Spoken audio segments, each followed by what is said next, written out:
महिला वो बहुत गरीब होती है, वह कई मंदिर में काम करने के लिए जाती है और उसके बेटे का एक्सीडेंट हो जाता है।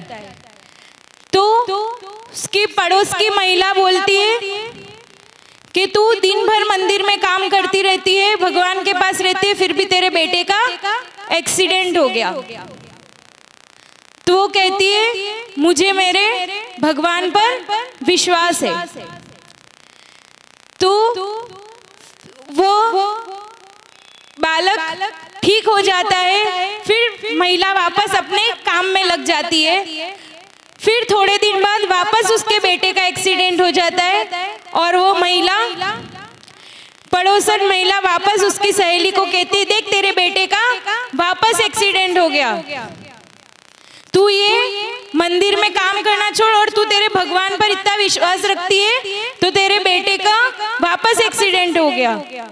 वो कहती है मुझे मेरे भगवान पर पूरा भरोसा है।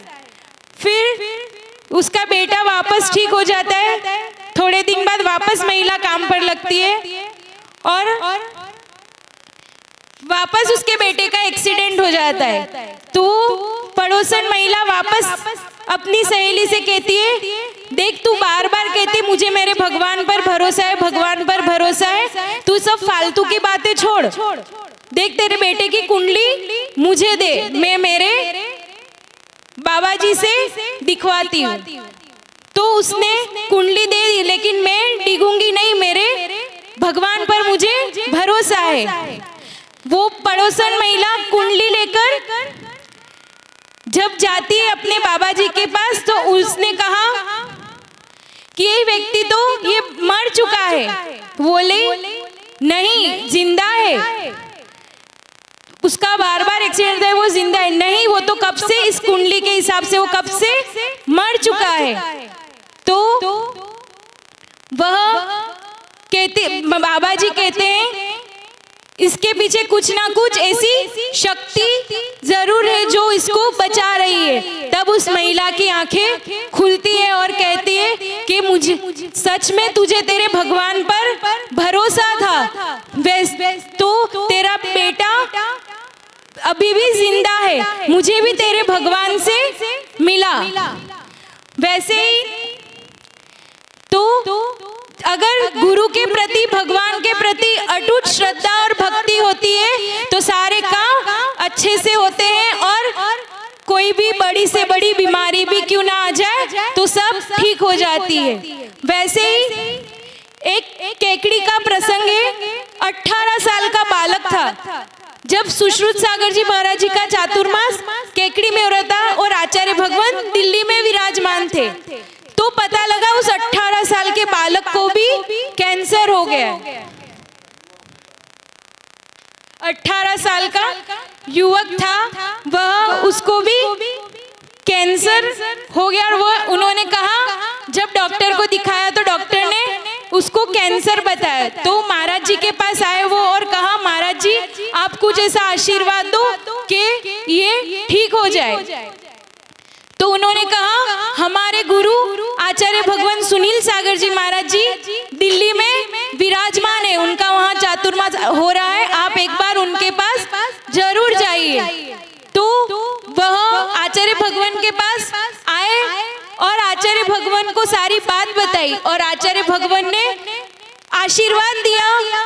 और जब वह आचार्य भगवान के पास से लौटकर जब केकड़ी जाकर डॉक्टर को वापस दिखाया तो वो नील, कुछ नहीं था, कैंसर उसमें बिल्कुल नहीं आ रहा था रिपोर्ट में कि कैंसर है। ऐसे अतिशय योगी गुरु के प्रति श्रद्धा रखने वाले और इतनी भीषण गर्मी में भी ये इतना विहार कर रहे। आजकल जेठ माह में सब लोग घर में बंद होकर बैठते हैं कि बाहर नहीं निकले और 9 तपा चल रहा है, फिर भी आचार्य भगवान इस 9 तपा में जेठ माह की गर्मी में विहार कर रहे हैं। दिन का 20-20 किलोमीटर, 15-15 किलोमीटर विहार करने के बाद भी समता से उस गर्मी को सहन कर रहे। और कल इतना विहार करने के बावजूद भी चतुर्दशी थी, पहले भी जावत में भी इतना विहार करके, कितना विहार, तब तो 20-20 किलोमीटर, 22-22 किलोमीटर विहार करके जब जावत पहुंचे तो आचार्य भगवान ने चतुर्दशी के दिन सिर्फ नीरस में अनाज भी नहीं लिया, सिर्फ लिक्विड लेकर हाथ छोड़ दिया, वरना इतना चलने के बाद थोड़ा तो अनाज ले नहीं, क्योंकि सिर्फ एकमात्र उनका पर्पस है कि इसमें खुद का कुछ भी नहीं, स्वार्थ नहीं है कि जिन शासन की प्रभाव ना हो। सब लोग आकर बोलते हैं अब तो विहार रोक दो, जिस दिन से किशनगढ़ से चले उस दिन से विहार करते ही जा रहे। अब कोकापुर की लास्ट 12वीं पंच कल्याणक प्रतिष्ठा महोत्सव संपन्न होने जाएगी। लोग भी कहने लगे कि बस आप हम पर दया, आप अपने स्वयं के शरीर पर दया कर विहार रोक दो, लेकिन नहीं, आचार्य भगवान कहते हैं कि जिन शासन की प्रभावना, जितने पंच कल्याणक, उसमें आचार्य भगवान का कोई स्वार्थ नहीं। ऐसा नहीं है कि इस पंच कल्याणक में से इतना कमीशन ले लिया और विहार करके। पंच कल्याणक वाले प्रथम दिन पहुंचते हैं और भगवान विराजमान किए और आचार्य भगवान विराजमान कर देते। कितनी बोली लगी, कितना पैसा आया, कोई मतलब नहीं। उदयपुर में अभी प्राकृत भवन का लोकार्पण हुआ, उसमें 50-100 किलोमीटर एक्स्ट्रा हुआ, फिर भी आचार्य भगवान, क्योंकि एकमात्र ऐसे आचार्य हैं जो प्राकृताचार्य कहलाते। प्राकृत में ही आचार्य भगवान सारी गाथाओं का प्राकृत में आचार्य भगवान ने बहुत सारे ग्रंथ लिखे, और उस प्राकृत भवन के लोकार्पण में पंजाब के राज्यपाल गुलाब चंद जी कटारिया वह भी उपस्थित थे, और और आचार्य भगवान के सानिध्य में उस प्राकृत भवन का लोकार्पण हुआ।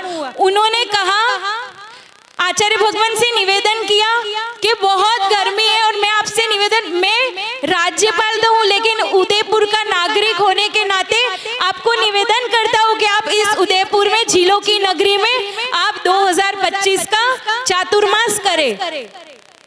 आचार्य भगवान ने तब थोड़ा लेकिन फिर भी कोकापुर की पंच कल्याणक के लिए आचार्य भगवान ने उदयपुर से विहार किया, और जिस दिन उदयपुर से विहार होना था उसके पहले दिन पूरी उदयपुर की समाज, आज तक कहीं समाज पूरी एक नहीं देखी होगी, लेकिन आचार्य भगवान का ऐसा आशीर्वाद रहता है कि वो जहां पर भी जाते हैं वहां पूरी समाज एक हो जाती है। और उदयपुर की समाज पूरी, हर मंदिर, हर कॉलोनी के मंदिर के ट्रस्टी एक होकर आचार्य भगवान को निवेदन करने लगे, आप उदयपुर में कहीं भी चातुर्मास करो, हमारा पूरा सहयोग रहेगा और पूरे टाइम हम सेवा में उपस्थित रहेंगे, लेकिन आप उदयपुर में चातुर्मास करो। ऐसी चर्या को देखकर हर कोई आचार्य भगवान के सामने झुक जाता है।